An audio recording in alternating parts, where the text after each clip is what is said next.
A missionary is one who has fulfilled the mission that was proposed to go and preach the gospel outside his comfort zone to the people he didn't know before, in a country that is often unknown. At the age of 54, John Nivens Andrews died in Switzerland, being a missionary in lands far from his home. But not every missionary dies, and after his period of work, often a lifetime of dedication, he returns to his native country. A old missionary couple has been working in Africa for many years and were returning to New York City to retire.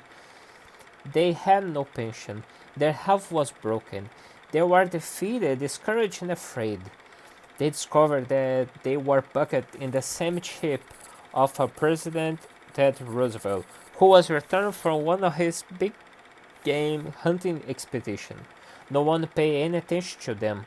They watched the fanfare that accompanied the president's entourage, with passengers trying to catch a glimpse of the great man. As the ship moved across the ocean, the old missionary said to his wife, "Something is wrong. Why should we have given our lives in faithful service to God in Africa all these many years and have no one cared a thing about us? Here this man comes from a hunting trip and everyone makes much over him, but nobody gives two hosted about us." "Dear, you shouldn't feel that way," his wife said. "I can't help it. It does not seem right." When the ship docked in New York, a band was waiting to the great president. The mayor and other dignitaries were there.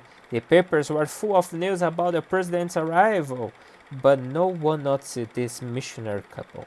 They slipped off the ship and found a ship flat on the east side, hoping the next day to see what they could do to make a living in the city.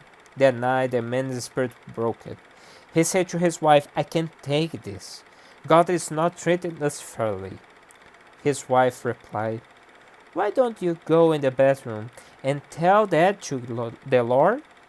A short time later, he came out from the bathroom, but not his face was completely different. His wife asked, "Dear, what happened?" "The Lord settled it with me," he said.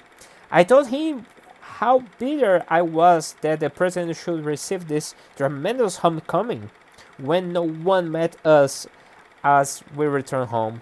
And when I finished, it settled me as through the Lord put his hand on my shoulder and simply said, 'But my son, you are not at home yet.' Don't forget, we are not at home yet. We are not at home yet."